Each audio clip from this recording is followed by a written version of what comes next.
అద్భుతం. మన మందిరంలో నేను కొన్ని పరిస్థితులను బట్టి వివరం చెప్పలేను. ఒక యవ్వనమ్మాయి లా కోర్సులో జాయిన్ అయింది. నేను ఎట్లాగైనా లాయర్ కావాలని కష్టపడి చదువుకుంది ఆ బిడ్డ కష్టాన్ని దేవుడు చూశాడు. ఆ తర్వాత ఆ మధ్య జడ్జి పోస్టుకి ఎగ్జామ్ పెడితే ఎగ్జామ్ రాసింది.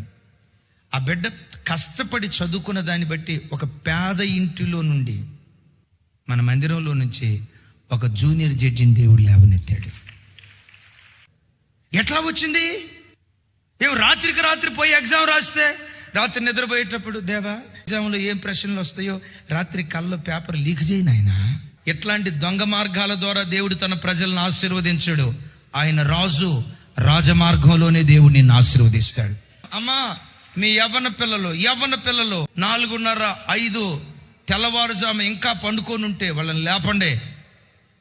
అమ్మా, పుస్తకాల దగ్గర కూర్చోరు తల్లి, ప్రార్థన చేసుకొని ఆ తర్వాత పుస్తకాల దగ్గర కూర్చో కూర్చోబెట్టి చదివించు. కొంతమంది ఏంటో తెలుసా, దేవుడే చూసుకుంటాడండి. దేవుడు చూసుకుంటాడు, వాస్తవమే. నీ ప్రయత్నం ఉండాలిగా, నీ పోరాటం ఉండాలి కదా.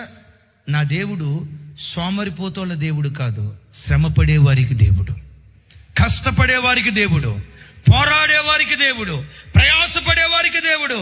నేను ఇక్కడ సేవలో కూర్చొని, ఇంట్లో కూర్చొని 3 పూట్ల కడుపు నిండా భోజనం చేసి దేవా నన్ను ఆశీర్వదించు అని అంటే రే ముందు నిన్ను దించుతారా?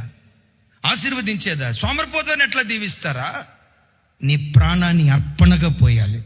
చదువు కొరకు నీ ప్రాణాన్ని అర్పణగా పోయాలి. ఉద్యోగం కొరకు నీ ప్రాణాన్ని అర్పణగా పోయాలి. వ్యాపారం కొరకు నీ ప్రాణాన్ని అర్పణగా పోయాలి. భక్తి జీవితంలో శిఖరాల మీద కూర్చోవటానికి 7-8 దాకా పండుకోకు, సోమరిపోతులాగా బ్రతుక్కో. వారమంతా కడుపు నిండా తిని దేవుడు నన్ను దీవించాడని చెప్పుకోకు.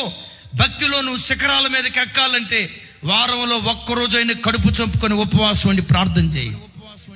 7-8 దాకా పండుకోకు. 4-4:30కి లేచి నిద్ర చంపుకొని నీ ప్రాణాన్ని అర్పణగా పోయి శిఖరాల మీద కూర్చోవడానికి దేవుడు కృప చూపిస్తాడు. విజయాలు ఎవ్వడికి ఊరకే రావు. ఏ సేవకుడికి విజయాలు ఊరకే రావు. ఏ వ్యాపారవేత్తకు విజయాలు ఊరకే రావు. ఏ చదవరికి విజయాలు ఊరకే రావు. ఏ కుటుంబానికి విజయాలు ఊరకే రావు.